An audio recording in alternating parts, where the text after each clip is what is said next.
حمد و صلات کے بعد اللہ تعالیٰ اپنے بندوں سے بڑی ہی محبت فرماتا ہے۔ بغیر طلب کے، بغیر دعا کے رزق، مال، اولاد، صحت، عافیت، دوست، احباب، ماں باپ، یہ سب نعمتیں اللہ بغیر طلب کے بندوں کو عطا فرماتا ہے۔ اللہ تبارک و تعالیٰ اپنے بندوں کے حق میں رحمت والے فیصلے کرتا ہے، درگزر والا معاملہ فرماتا ہے۔ جگہ جگہ قرآن مجید میں اللہ تعالیٰ نے اپنے بندوں پر رحمت کرنے کا ذکر فرمایا ہے۔ ان اللہ یغفر الذنوب جمیعا، فرمایا بے شک رب تمہارے سارے ہی گناہ معاف فرما دے گا، تم نا امید نہ ہونا، وہ معاف کر دے گا تمہیں۔ قرآن مجید میں فرمایا ان اللہ بالناس لرؤوف الرحیم، بے شک اللہ اپنے بندوں پر بڑا ہی مہربان اور نہایت ہی رحم کرنے والا، رؤوف اور رحیم ہے، بڑا مہربان ہے، کرم فرماتا ہے۔ اللہ تعالیٰ اپنے بندوں سے بڑا جلد راضی ہو جاتا ہے، وہ اپنے بندوں کو بہت زیادہ مشقت میں نہیں ڈالتا، وہ اپنے بندوں سے اپنی نعمتوں کا بدلہ نہیں چاہتا، بہت سخت مشقت والی عبادتیں نعمتوں کے بدلے نہیں چاہتا، وہ بڑی جلدی رحم فرماتا ہے۔ ماں پیار کرتی ہے اپنے بچے سے، لیکن وہ ناراض بھی ہو جاتی ہے بعض چیزوں میں، بعض معاملات اس کا دل بھی دکھاتے ہیں، بعض جگہ وہ رو کے یہ بھی کہتی ہے کہ تو نے میری محبت کا کوئی نتیجہ نہیں مجھے دیا، میری ساری کمائی تو نے ضائع کر دی۔ والد بہت ساری جگہوں پہ ناراض ہوتا ہے، شکوہ کرتا ہے، کہتا ہے میری بیماریوں کی، پریشانیوں کی، بڑھاپے کی، کمزوریاں کا سبب بیٹے تو ہی بن گیا، یہ ساری تکلیفیں تو ٹھیک ہو جائیں تو میری شاید عمر بھی بڑھ جائے، صحت بھی ٹھیک ہو جائے، میں زیادہ دیر جوان رہ سکوں۔ ناراض ہوتے ہیں ماں باپ، اسی طرح ماں باپ راضی بھی ہو جاتے ہیں، وہ بڑی جلدی راضی ہو جاتے ہیں۔ میں اکثر کہتا ہوں کہ والد کو راضی کرنے میں 5-7 منٹ لگ جاتے ہیں، اماں تو 1.5-2 منٹ میں راضی ہو جاتی ہے، ابا جی کو 5-7 منٹ لگتے ہیں، کئی دفعہ کہنا پڑتا ہے، کوئی دلائل دینے پڑتے ہیں، لیکن والدہ کے لیے تو کچھ بھی نہیں، آپ نیرا جا کے پیروں میں بیٹھ ہی جائیں، کچھ بھی نہ کریں، آپ پورا روئے نہ رونے والا منہ ہی بن جائے تو اماں تو نرم ہی نرم ہے، جس وقت جو مرضی آپ کرا لیں ہو گیا۔ اللہ تبارک و تعالیٰ بلا مثال و بلا تشبیہ سمجھانے کے لیے عرض کرتا ہوں، اللہ بھی بعض معاملات میں اپنے بندوں سے ناراض ہو جاتا ہے، وہ کہتا ہے میں تکبر کرنے والوں کو پسند نہیں کرتا، وہ کہتا ہے فسادی پسند نہیں ہے، وہ فرماتا ہے کہ راہوں میں کجی کرنے والے پسند نہیں ہیں، وہ فرماتا ہے کہ بدعہدیاں کرو گے تو میں صبح قیامت تم سے سوالات کروں گا۔ اللہ تبارک و تعالیٰ بہت ساری چیزوں کو ناپسند کرتا ہے، ناراض ہو جاتا ہے، بلکہ نبی پاک صلی اللہ تعالیٰ علیہ وسلم نے فرمایا تم بات کرتے کرتے کوئی ایسا جملہ بول دیتے ہو کہ رب اتنا ناراض ہوتا ہے تمہیں پتہ بھی نہیں ہوتا، تمہارے لیے جہنم کا فیصلہ کر دیتا ہے۔ اس لیے پہلے تولو پھر بولو، خود اپنے لفظوں کی تو تم پہرے داری کرو نا کہ میں کیا کہہ رہا ہوں، کوئی ایسا جملہ، کوئی ایسی بات وارث شاہ مان کری نہ وارثانہ، کوئی ایسی بات نہ تمہاری زبان سے نکلے۔ اور حضور یہ بھی فرماتے ہیں کہ اس کا دوسرا پہلو بھی ہے، بعض اوقات تم بات کرتے ایسا جملہ کہتے ہو وہ اتنا راضی ہوتا ہے کہ تمہارے لیے جنت کا فیصلہ فرما دیتا ہے۔ مسلمان کو اب یہ حکم ہے، اس ساری گفتگو کا نتیجہ یہ ہے کہ وہ اپنے جذبات پر، خیالات پر، نگاہوں پر، زبان پر، کانوں پر تھوڑی توجہ دے، بے لگام نہ بنے، بے ترتیب نہ بنے، جو طبیعت میں آئے کر نہ گزرے، تھوڑا سا نہ سوچے سمجھے اور تھوڑا سنبھل کے چلے، کبھی ان کاموں کی طرف نہ جائے جن سے رب ناراض ہو جاتا ہے، ان کاموں کی طرف بڑھے جن سے اللہ راضی ہوتا ہے۔ میرے نبی پاک صلی اللہ تعالیٰ علیہ وآلہ وسلم نے ارشاد فرمایا، بعض احادیث میں لفظ یہ ہے کہ اللہ اپنے بندوں کو دیکھ کے مسکراتا ہے جو اس کی شان کے لائق ہے۔ جس ترتیب سے ہم مسکراتے ہیں، جس ترتیب سے ہم روتے ہیں، جس ترتیب سے ہم کسی بات کا اظہار تشکر کرتے ہیں، خدا ان باتوں سے پاک ہے۔ اب بہت ساری حدیثوں میں آیا کہ وہ مسکراتا ہے، تو کیا مطلب ہے مسکرانے کا؟ تو علماء تفسیر نے لکھا ہے مسکرانے کا مطلب یہ ہے کہ وہ بڑا ہی راضی ہوتا ہے اپنے بندے سے، بڑا راضی ہوتا ہے، یہ مطلب۔ ایک تو مسکرانے کا مطلب یہ کہ وہ بڑا راضی ہو گیا، بڑا راضی ہو گیا، وہ مسکرا دیا اپنے بندے پہ۔ اور ایک اس کا معنی خود نبی پاک صلی اللہ تعالیٰ علیہ وسلم نے بیان فرمایا، مسند امام احمد بن حنبل میں حدیث ہے، حضور سید عالم علیہ السلام سے صحابہ نے پوچھا یا رسول اللہ شہید تو بڑے لوگ ہوتے ہیں، شہیدوں میں افضل کون ہے؟ تو اللہ کے حبیب علیہ السلام فرمانے لگے وہ والا بندہ جو ڈٹ گیا تھا کافروں کے مقابلے میں، وہ ہلا نہیں، پوری طرح ڈٹ کے جو لڑا وہ شہداء میں افضل ہے۔ حضور فرماتے ہیں وہ جنت کے بالا خانوں میں سیر کرے گا اور رب اسے دیکھ کے مسکرائے گا، رب اسے دیکھ کے مسکرائے گا، اللہ تعالیٰ مسکراتا ہے اسے دیکھ کے۔ اور اگلے جملے میں حضور نے وضاحت کر دی، فرمایا جب رب دنیا میں کسی پر مسکراتا ہے نا تو اس کا معنی یہ ہے کہ قیامت میں پھر اللہ اسے حساب کوئی نہیں لے گا۔ جس پر اللہ دنیا میں مسکرا دیا اس سے کوئی حساب، تو وہ کام ڈھونڈنے چاہیے نا جس سے اللہ مسکرائے۔ ویسے کبھی ہم ایسا کرتے ہیں کہ نہیں کہ کسی کو راضی کیا جائے؟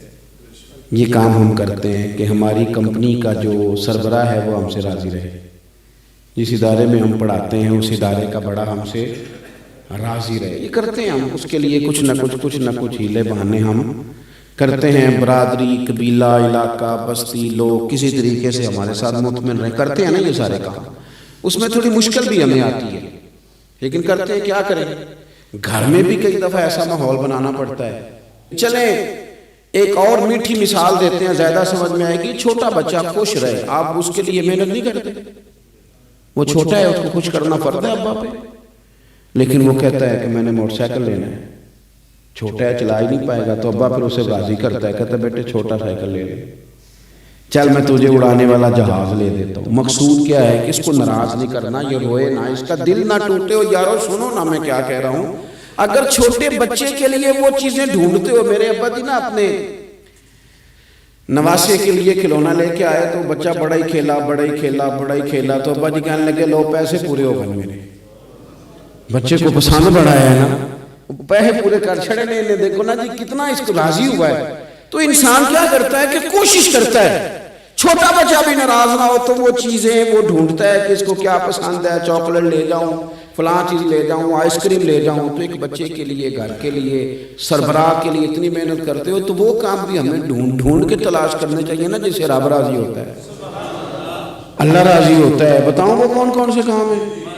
نبی کریم صلی اللہ تعالیٰ علیہ وسلم نے ارشاد فرمایا 3 لوگ ہیں جنہیں دیکھ کے رب مسکراتا ہے۔ یا رسول اللہ صلی اللہ علیہ وسلم وہ کون سے؟ تو محبوب فرمانے لگے ایک وہ بندہ ساری مخلوق سوئی ہے، آدھی رات ہے، رات کا پچھلا پہر اس نے اٹھ کے وضو کر لیا، مصلی پہ کھڑا ہو گیا خدا کی یاد میں، فرمایا اسے دیکھ کے رب مسکراتا ہے جو اس کی شان کے لائق ہے، مسکراتا ہے اللہ۔ یہ تو سونے کا ٹائم تھا، یہ تو گہری نیند آنے کا وقت تھا، رات کا پچھلا پہر، رات پوے تے بے درداں نو نیند پیاری آوے، تے درد منداں نو یاد سجن دی ستیاں بھی آن جگاوے، اور ساون کی کالی راتوں میں جب بوندا باندی ہوتی ہے، وہ راتوں کو اٹھ روتے ہیں جب خلقت ساری سوتی ہے، اللہ مسکراتا ہے۔ اور سننا میرے بھائی، میرے نبی پاک صلی اللہ تعالیٰ علیہ وسلم فرماتے ہیں جب مسلمان نماز کے لیے صفیں بناتے ہیں، ترتیب لگ رہی ہوتی ہے، اب اللہ کی بارگاہ میں کھڑے ہوں گے، قیام کریں گے، رکوع کریں گے، سجود کریں گے، فرمایا جب مومن صفیں بناتے ہیں تو رب دیکھ کے مسکراتا ہے، مسکراتا ہے۔ کمال ہو گئے عروج بندگی کا، جب بندے کو دیکھ کے رب مسکرائے، خدا بندے سے خود پوچھے بتا تیری رضا کیا ہے، مسکراتا ہے۔ اور میرے نبی پاک علیہ السلام فرماتے ہیں جب مجاہد جہاد کے لیے صفیں سیدھی کرتے ہیں، آج تو یہ رب کے نام پہ مرنے ہی آ گئے، یہ صفوں میں کھڑے ہوں گے، ترتیب سے لڑیں گے، ترتیب سے گلا کاٹیں گے کافروں کا یا شہادت لیں گے۔ فرمایا جب جہاد کے لوگ صفیں بناتے ہیں تو رب انہیں دیکھ کے مسکراتا ہے۔ کتنے نصیبوں والا وہ بندہ ہے جسے دیکھ کے مسکرا دیا۔ او یار کبھی تیرا بیٹا تیرے سامنے مسکرائے نا چھوٹا، تو تیرا دل باغ باغ ہو جاتا ہے. تیری ماں بیمار کسی ایک دن صحیح طرح ہنس پڑے تو طبیعت خوش ہو جاتی. مجھے بتاؤ نا جس کا رب بھی اسے دیکھ کے ہنس پڑے جو اس کی شان کے لائق ہے. کیا اس بندے کے نصیبیں ہیں, کیا اس کے مقدر ہیں. آپ اس مقام پر اپنے آپ کو لائیں. اب دیکھیں نا یہ حدیث آپ نے سن لی, اب ہم نے نا اس طرح صفحے نہیں بنانے جس طرح ساری دنیا. اب ذرا صفحے بھی شوق سے بنائیں. آپ ذرا تھوڑا سا شوق پیدا کریں گے. بھئی یہ تو میں وہ کام کرنے لگا ہوں جسے دیکھ کر رب مسکراتا ہے. نبی پاک صلی اللہ علیہ وسلم نے فرمایا جب کوئی بندہ توبہ کرتا ہے نا, ہم توبہ کا رٹا لگاتے ہیں, یا اللہ میری توبہ یا اللہ. اور توبہ کا تو مطلب یہ ہے کہ پچھلے گناہوں سے پکی توبہ, آج کے بعد یہ غلطی نہ کرنے کا پکا وعدہ. تو نے ساری شب برات رو کے گزاری ہے, بتا سویرے جھوٹ جوڑنے کا ارادہ ہے تیرا, آج کے بعد رشوت تو نہیں نہ لے گا, ملاوٹ تو نہیں نہ کرے گا, یہ توبہ ہے. اور اگر سارے کام اسی طرح کرنے تو پھر یہ توبہ کا رٹا ہے, جتنا مرضی لگاؤ. حضرت علی بن ربیعہ رضی اللہ تعالیٰ عنہ فرماتے ہیں میں مولا علی کے ساتھ تھا, مقام حرا کی طرف جا رہے تھے. حضرت علی نے ہاتھ اٹھا کے دعا مانگی ہماری تعلیم کے لیے, ورنہ حضرت علی ہم صحابہ کو محفوظ عن الخطا تو مانتے ہیں. ہاتھ اٹھا کے کہا اے اللہ ہمارے گناہ بخش دے, تیرے علاوہ کوئی معاف کرنے والا نہیں. اور پھر حضرت علی آسمان کی طرف دیکھا اور دیکھ کے نا حضرت علی بن ربیعہ کو تو مسکرائے. حضرت علی بن ربیعہ کہنے لگے حضور مسکرائے کیوں؟ وہ فرمانے لگے کہ دن میں حضور کے ساتھ اسی طرح آیا تھا, اسی طرح حضور نے دعا فرمائی تھی ہماری تعلیم کے لیے, اور پھر حضور مجھے دیکھ کے مسکرائے تھے اور فرمایا جب کوئی بندہ رب کی بارگاہ میں اس طرح استغفار کرتا ہے تو رب مسکراتا ہے, اور مسکرا کے فرماتا دیکھ لو میرے بندوں کو پتا ہے کہ میرے علاوہ معاف کرنے والا کوئی نہیں, انہیں پتا ہے. تم اس کی بارگاہ میں رجوع تو لاؤ, آؤ تو صحیح توبہ سو لے کر. اقبال کہتے ہیں کہ موتی سمجھ کے شان کریمی نے چن لیا, قطرے جو گرے میرے ار کے انفال کے, دو میں نے آنسو بہائے تھے تو اس کے کرم نے تو موتی سمجھ کے چن لیا. سنو نا حضور اس استغفار کو اللہ کو یار رات کو توبہ کر کے سونا چاہیے. ہمیں کچھ غلطیاں ہم کرنا نہیں چاہتے پر ہم سے ہو جاتی ہیں, کچھ دل ہم توڑنا نہیں چاہتے پر وہ ٹوٹ جاتے ہیں, ہماری مجبوری ہوتی ہے ٹوٹ جاتے ہیں. رات کو اس کی بارگاہ میں ہاتھ باندھ کے کشکول طلب دراز کر کے خوب استغفار پڑھنا چاہیے کہ مالک بندے ہیں نا کیا کریں, نفس کا ساتھ ہے, دنیا کا ساتھ ہے, خواہشات نفسانیہ, مالک معاف کر دے. درد سے توبہ, رسم نہ ہو, کہانی نہ ہو, لفظ نہ ہو, جملے نہ ہو, اور جناب ایسے لوگوں کے بیچ بڑے ہاتھ باندھ کے اور بڑا کوئی ضرورت نہیں. آپ اکیلے اپنی چارپائی پہ بستر کے اندر منہ دے کے بھی درد سے کہیں گے نا معاف کر دے تو وہ تو مہربانی بڑھائے.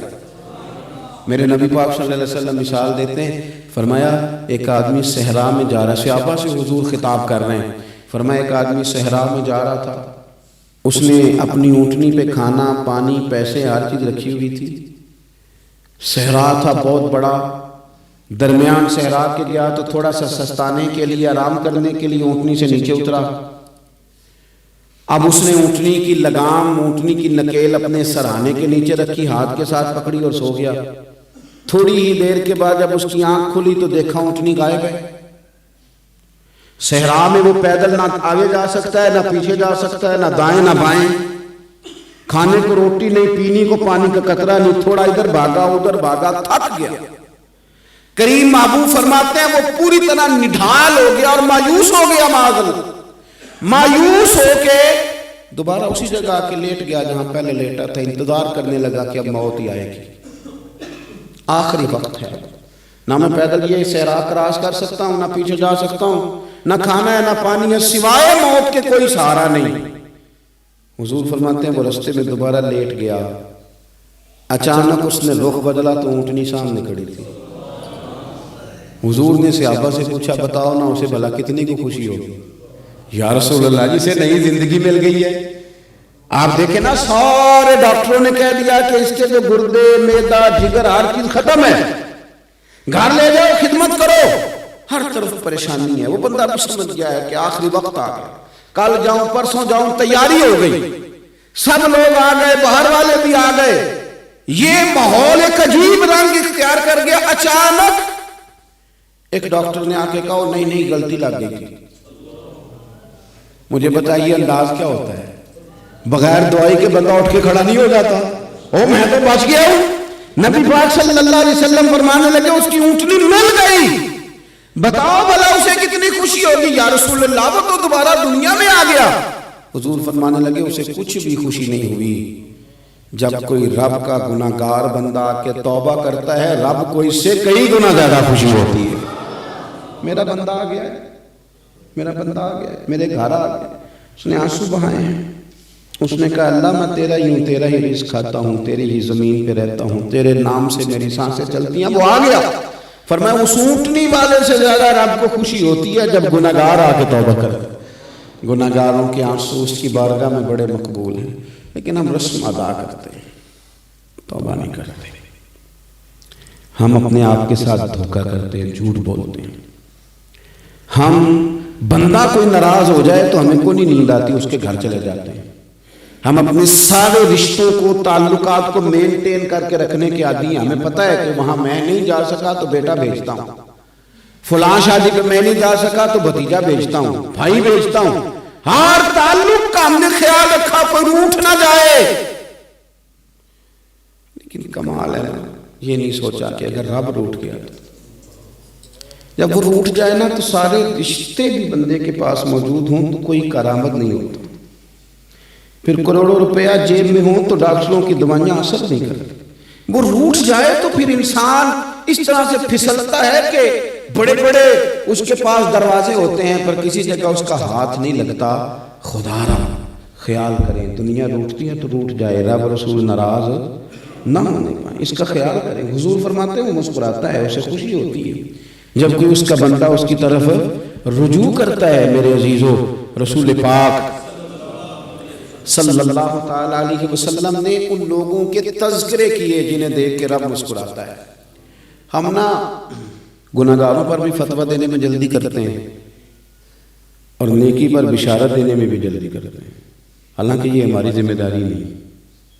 پتہ نہیں اللہ تعالیٰ کس کو کب توفیق توبہ دے کے اپنے قریب کر لے, لیکن بڑی جلدی ہے, بڑی جلدی فتویٰ دینے میں. اور یہ فتویٰ صرف مفتیوں کا نہیں رہ گیا, یہ میری طرح کے آپ کی طرح کے ڈھیروں لوگ ہیں جنہوں نے جیبوں میں فتوے ڈالے. بھئی آپ نے کیوں ذمہ داری لے لی ہے جنت میں داخل کرنے کی اور نکالنے کی؟ یہ تو میرے رب کریم کا کرم ہے, وہ جس کو چاہے جب چاہے جتنا چاہے عطا کرے. لیکن کچھ لوگ نا بڑے پکے ہو گئے ہیں کہ شاید جو میں سوچ رہا ہوں وہی درست ہے. کبھی کبھی کچھ چیزیں عجیب بھی ہوتی ہیں, لہذا خدا کی رحمت پر بھروسہ کر کے بات کرنی چاہیے, اپنی مرضی کے فتوے نہیں داغنے چاہیے. وہ دیکھو جی فلانا بندہ یوں کر رہا ہے, آپ کو پتہ ہی نہیں پوری بات کا, آپ کو علم ہی نہیں پوری بات کا. حضرت بہاءاللہ نقشبند بخاری رحمت اللہ علیہ فرماتے ہیں میں حج کرنے گیا تو وہاں میں نے ایک آدمی کو کروڑوں کا کاروبار کرتے دیکھا تو میرے دل میں خیال ہے یہاں بھی اللہ اللہ کرنی چاہیے تھی, دنیا داری کر رہا ہے. لیکن فرماتے ہیں حج سے فارغ ہوئے تو میں نے دیکھا وہی بندہ سارا کچھ رب کی بارگاہ میں خیرات کر رہا ہے اور سینکڑوں غریب حاجی ہیں جن کو پورے پورے خرچے دے رہا ہے. تو میں نے وہی اپنی سوچ سے توبہ کی کہ میں کہاں تھا. بڑی جلدی کھڑے نہ ہو جائیں. حضرت حسن بصری رحمت اللہ تعالیٰ علیہ ارشاد فرماتے ہیں کہ میں دریا کے کنارے گیا تو وہاں میں نے ایک شخص کو دیکھا, وہ اپنی ایک خاتون کی گود میں سر رکھ کے بیٹھا اور قریب ایک بوتل بھی پڑی ہے. میرے دل میں معاذ اللہ خیال آیا کہ دیکھو کس انداز میں ایک عورت کے ساتھ یہ ہے اور پاس بوتل بھی پڑی ہے, جانے شراب ہے. کہتے میں سوچ ہی رہا تھا کہ اچانک کی کشتی آ رہی تھی دریا میں, وہ ہچ کو لے کھائے, کشتی میں 4-5 لوگ تھے, وہ دریا میں ڈوبنے لگے.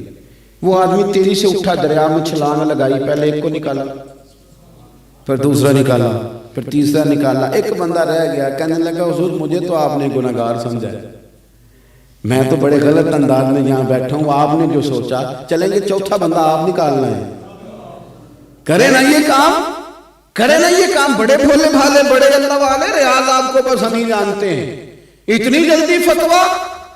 حضرت حسن بصری فرماتے ہیں میں پشیمان ہوا, میں نے کہا مجھے تیرنا نہیں آتا, تو دیر نہ کر چوتھا ڈوب نہ جائے. کہتے اس نے چھلانگ لگائی, چوتھا بھی نکال لایا اور کہنے لگا حضرت آپ نے جلدی کی سوچنے میں, یہ بی بی میری ماں ہے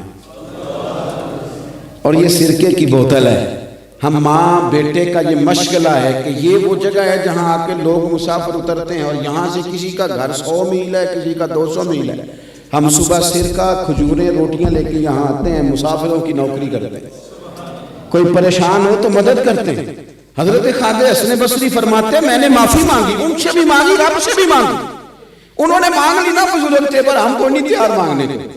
ہم ہر وقت بدگمانیاں، وہ فلانا فلانے جرم کرتا تھا، میں اسے اب کیسے نیک مان لوں؟ بھئی اب وہ نمازی ہے، خدا کے گھر آتا جاتا ہے، اب اللہ کی بارگاہ میں حاضر ہوتا ہے، جب رب نے معاف کر دیا تو بھی سوچ بدل جا۔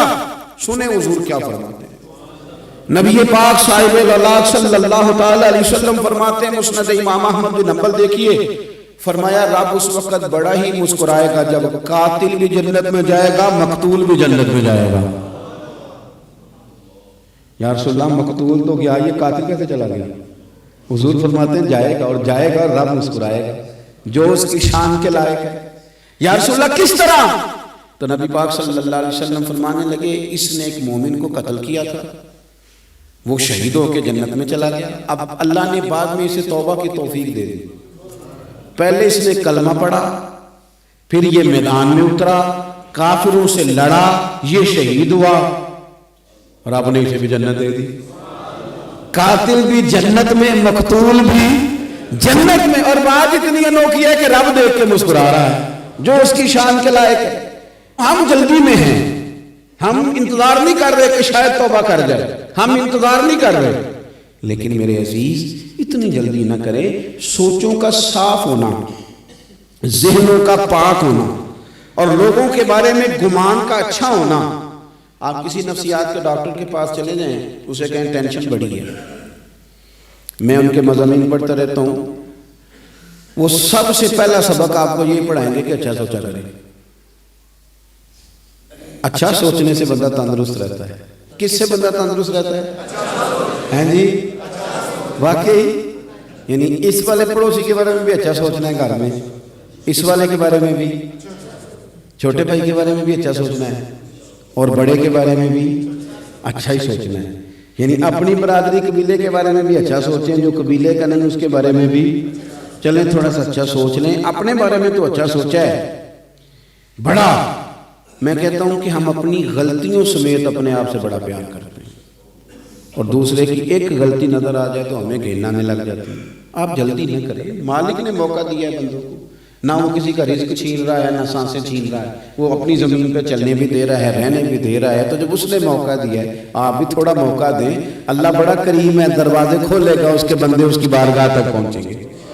بدگمانیاں اور پھر بدگمانیوں کا عروج، اور اس لیول تک جا کے بات کر دینے کا جہاں سے خوف آئے کہ یار یہ بات نہیں کرنی چاہیے۔ رسول کائنات سرور دو عالم صلی اللہ تعالی علیہ وسلم فرماتے ہیں کہ اللہ مسکراتا ہے۔ دیکھو ہمارے ہاں نا ایک اور بھی مسئلہ بن گیا ہے، میں نے کچھ لوگوں کو نا پکا میرے پیارے ہیں، محبت ہے مجھے، تو میں چونکہ آپ میری کلاس ہے، میں مشاہداتی اور تجرباتی باتیں بھی کر لیتا ہوں، اسی کی روشنی میں کئی دفعہ گفتگو بھی تیار کرتا ہوں۔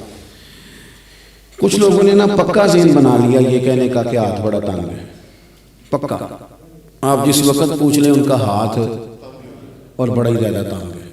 آپ یقین کریں بہن کا جو خامند ہے وہ کہہ رہا ہے کہ حصہ لے کے آ، تیرے بھائیوں کی کمائی تو نہیں تیرے ابا کی ہے، لے کے آ۔ وہ بیچاری اس کی منتیں کر رہی ہے، کہتی ہے اگر جاؤں گی نا تو وہ کہیں گے حصہ لے جا، آج کے بعد ہمارے گھر نا، میرا دروازہ نہ بند کرو، مہربانی کرو۔ اور بھائی سے بات کرتی ہے تو کہتا ہے ہاتھ ہی بڑا تنگ ہے، جب ٹھیک ہوگا تو دے دوں گا۔ نہ کریں یہ ظلم، ہمارے اپنے تڑپتے رہتے ہیں اور ہماری دولتیں اندر پڑی رہتی ہیں، ہمارے اپنے چھوٹی چھوٹی ضروریات کے لیے پریشان ہوتے ہیں، لیکن ہم بڑے بڑے بہانے ہمارے پاس، کہتے ہیں یہ نکما ہے، یہ نکھٹو ہے، یہ کام نہیں کرتا، اس میں فلانا ہے، وہ فلانا ہے، بلے میں نے نہیں ساتھ چلتا۔ احساس جب آپ کے اندر پیدا ہوتا ہے نا، احساس جب کسی کے لیے آپ حساس ہوتے ہیں تو آپ کو بھی سرور حاصل ہوتا ہے۔ نہ کرے یہ کام کہ آپ کو اللہ نے وسعت دی اور ہر وقت آپ ہاتھ تانگ ہونے کا رونا رو رہے ہیں، ہر وقت آپ یہ کہہ رہے ہیں میں بڑی آزمائش میں ہوں، جب خدا نے آپ پہ نہیں ڈالی تو اتنے جھوٹ بولنا صرف اس لیے کہ میرے پیسے بچ جائیں، صرف اس لیے کہانی سنانا کہ حالات میرے بڑے خراب ہے کہ کوئی بندہ میرے سے کوئی تھوڑا بہت قرض نہ مانگ لے۔ سنو، نبی پاک صلی اللہ علیہ وسلم کے پاس مہمان آ گیا، بخاری مسلم ہے، حضور نے ازواج مطہرات کے گھروں میں پیغام بھیجا، کچھ چیز ہے ضیافت کے لیے؟ یا رسول اللہ کچھ بھی نہیں، یہ دو جہاں کے شاہ ہے اور پاس کچھ رکھتے نہیں، دو جہاں کی نعمتیں ہیں ان کے خالی ہاتھ۔ یا رسول اللہ کوئی چیز بھی نہیں۔ حضور نے صحابہ کے مجمع پہ نظر ڈالی، یا رسول اللہ صلی اللہ علیہ وسلم حکم ہو، تو حضور فرمانے لگے تم میں سے کوئی بندہ ہے جو اسے گھر لے جائے روٹی کھلائے؟ ایک صحابی اٹھے فوراً، حضور میں لے کے جاتا ہوں کھانا کھلاتا ہوں۔ فرماتے ہیں میرے گھر میں صرف بچوں کا کھانا تھا، یہ نہیں کہ فریزر بھرا ہوا ہے نعمتوں سے، صرف بچوں کا کھانا، یہ نہیں کہ کسی کو دیکھ کے اپنی ہنڈیا پہ برتن دے لیا، صرف بچوں کا کھانا۔ کہتے ہیں گھر گیا، بیوی سے کہا کیا کیفیت ہے؟ کہنے لگی بچوں کی روٹی ہے۔ میں نے کہا بچے سلا دیں، صبح ناشتہ کر لیں گے۔ تو کہنے لگی آپ کیا کھائیں گے؟ تو میں نے کہا نہ میں کھاؤں گا نہ تو کھائے گی، مہمان جو نبی پاک کا ہے۔ کہا اچھا، اب ذرا تجویز دیکھو میاں بیوی کی سوچی آپس میں۔ کہتے ہیں کھانا لگا دینا، کیونکہ ایک آدھ بندے کا کھانا ہے۔ اپنی غربتوں کا ہر جگہ اظہار کرنا، رونا رونا، یہ دیکھو غربت کیسے چھپائی جا رہی ہے۔ اس کو کہا نہیں کہ چل تو تھوڑا رحم کھا، تو آیا ہے تو تھوڑا رحم کھا، یہ نہیں کہا اٹھ کے نا تو کھانا رکھنا اور اٹھ کے نا چراغ ٹھیک کرنے کے بہانے بجھا دینا۔ ہم دنیا والوں کے سامنے کیوں اپنے دکھ بیان کریں؟ ہم جو کہیں گے رب رسول کی بارگاہ میں کہیں گے۔ تو نا چراغ ٹھیک کرنے کے بہانے، اہلیہ اٹھی، کھانا دینے کے بعد چراغ ٹھیک کرنے کے بہانے بجھا دیا۔ خامد بھی ہاتھ چلاتے رہے، بیوی کبھی برتن رکھتی کبھی اٹھاتی، پتہ چلے کہ کھانا کھا رہے ہیں، کھانا کھایا جا رہا ہے۔ کہتے ہیں مہمان پیٹ بھر کے کھانا کھا گیا۔ یہ کام ہوا رات کے اندھیرے میں، اس وقت ہوا جب چراغ بھی بند تھا، اس وقت ہوا جب کوئی دیکھنے والا نہیں تھا، کسی پڑوسی کو بھی خبر نہیں تھی۔ فرماتے ہیں صبح کے اجالے میں اس مہمان کو لے کے مسجد نبوی میں نے قدم رکھا تو نبی کریم نے فرمایا رات جو تم نے کام کیا ہے نا اسے دیکھ کے میرا رب بڑا مسکرایا ہے، اللہ بڑا مسکرایا ہے۔ اللہ تر دامنی پہ شیخ ہماری نہ جائیے، ہم دامن نہ چھوڑ دیں تو فرشتے وضو کریں۔ یہ شان ہے صحابہ کی۔ نبی کریم علیہ السلام نے فرمایا رب رات مسکرایا تیرا یہ انداز دیکھ کے، اور اس نے قرآن نازل کیا وَيُبْصِرُونَ عَلَىٰ أَنفُسِهِمْ وَلَوْ كَانَ بِهِمْ خَصَاصَةٌ۔ کچھ لوگ وہ ہیں جنہیں بڑی بھی ضرورت ہو تو دوسروں پر اثار کر دیتے ہیں، قربانی دے دیتے ہیں۔ رب مسکرایا ہے، اندر پیسے رکھے ہوئے ہیں، اندر پیسے رکھے ہوئے ہیں، اور بہن آ کے منت کر رہی ہے کہ بھائی حالات بڑے خراب ہیں، تھوڑی سی مہربانی کر۔ تو کہتے ہیں بہن پردہ ہی ہے بس، کیسے بتاؤں تجھے حالات، تجھے کیا بتاؤں کام کتنی مشکل سے چلتا ہے، یہ پردہ یہ بس۔ بہرحال اگر تو نے کہا ہے نا 50,000 تو میں زیادہ نہیں کو 20 کو دے دوں گا تجھے، وہ بھی خاصی نیکی کر کے، وہ بھی بتا سکھا کے۔ رات اماں پہ علیحدہ سے احسان چڑھاؤں گا، ابا پہ علیحدہ سے چڑھاؤں گا کہ تمہاری بیٹی کے ساتھ تعاون کرنا، سارے علاقے کو ویسے ہی بتاؤں گا۔ اور وہ غریبنی بیچاری 20,000 لے کے گھر گئی ہے، پہ سفارشیں کر رہی ہے کہ مہربانی کرو۔ میں نے ایسے بھی دیکھے ہیں جو پہلے بیوی کو پکڑاتے ہیں تو دے، اس لیے کہ پھر وزیر اعظم تو ڈنڈا نکال لے گا تو بڑا مشکل ہو جائے گا پھر گھر میں رہنا، لہذا وہ یہ تو آگے لا۔ یہ کیا لہجہ ہے آپ کا؟ یہ تو کسی کو بھی دے تو چھپا کے دینے کا حکم ہے، کسی کو بھی دے تو ہمیں حکم یہ ہے کہ سیدھے ہاتھ سے دینا ہے، الٹے کو خبر۔ اور یہ جو بالکل ہی اپنے ان پر تو پردہ پوشی آپ کے لیے ویسے ہی ضرورت تھی۔ میرے عزیز رب مسکراتا ہے، میرے نبی پاک علیہ السلام نے یہ اعمال ہمیں بتائے جن پر اللہ مسکراتا ہے، خوش ہوتا ہے۔ اور بعض لوگوں کو حضور نے نامینیٹ کیا، حضرت سعد بن معاذ رضی اللہ تعالیٰ عنہ عظیم صحابی تھے۔ یہ وہ خوبصورت صحابی ہیں جن کے جنازے کو کندھا میرے نبی پاک نے عطا فرمایا، حضور نے کندھا عطا فرمایا۔ کمال نرخ بازار محبت کا انوکھا ہی ہو گیا، خود خریداروں میں شامل آ کے مولا ہو گیا۔ حضور نے کندھا دیا۔ حضرت سعد بن معاذ رضی اللہ تعالیٰ عنہ کا جب جنازہ اٹھا ان کی والدہ رو پڑی، بڑے درد سے روئی، ماں تھی نا۔ ان کی آواز جب حضور تک گئی تو نبی پاک نے فرمایا آنسوؤں کو روک لے، آواز کو کم کر لے، تیرے بیٹے کی تو جب روح پرواز ہوئی ہے تو رب مسکرایا ہے، جس کے آنے پہ رب راضی ہو مسکرا دے جو اس کی شان کے لائق ہے۔ یہ تو وہ لوگ ہیں کہ جن کے جانے پر نہ رب کو کسی نے کہا تھا کہ میرے مرنے پہ ہر سو شور مچ جائے گا، دیکھو گے میرے مرنے پہ ہر سو شور تمہیں پتہ چل جائے گا جب ہم جائیں گے، میرے مرنے پہ ہر سو شور مچ جائے گا دیکھو گے، اور کہنے الوداع سرکار خود تشریف لائیں گے۔ اور درویش کہنے لگے بعد مرن دے مکھڑا میرا ہو جاوے جے تازہ، پھر سمجھ لینا محبوب میرے نے آن پڑے ہے جنازہ، اور عاشق کا جنازہ ہے ذرا دھوم سے نکلے، اور محبوب کی گلیوں سے ذرا گھوم کے نکلے۔ فرمایا کہ ان کے تو جانے پہ رب کریم، اور حضور نے ایک دعا بھی دی۔ حضرت ابو طلحہ، حضرت طلحہ رضی اللہ تعالیٰ عنہ صحابی تھے، ان کا وصال ہو گیا تو حضور نے دعا بھی دی۔ فرمایا یا اللہ جب میرا طلحہ ہے نا تو اس سے مسکرا کے بات کرنا، یہ تجھ سے مسکرا کے بات کرے جو تیری شان کے لائق ہے۔ تو اللہ تعالیٰ غائب درجے راضی ہوتے۔ ایک دفعہ پھر بات دہراتا ہوں، جو میدان میں ڈٹ کے شہید ہو رب اسے دیکھ کے مسکراتا ہے جو اس کی شان کے لائق ہے۔ جو توبہ صحیح کریں سچی کریں رب انہیں دیکھ کے مسکراتا ہے جو اس کی شان کے لائق ہے۔ جو نماز کے لیے صفے بنائے رب انہیں دیکھ کے مسکراتا ہے۔ جو جہاد کے لیے صفے بنائے رب دیکھ کے مسکراتا ہے۔ جو لوگ صبح پچھلے پہر اٹھ کے عبادت کریں رب انہیں دیکھ کے مسکراتا ہے۔ اور جو کبھی کبھی بھوکے رہ کے دوسروں پر قربان کر کے احسان کر دیں رب انہیں دیکھ کے مسکراتا ہے۔ بہت بڑی فضیلت ہے۔ اللہ ان سارے کاموں میں سے کسی ایک کام پہ ہمیں بھی لگا دے تاکہ یہ بڑی فضیلت اللہ تعالی ہم گناہگاروں کے حصے میں بھی فرما دے۔ آخر دعوانا الحمدللہ رب العالمین۔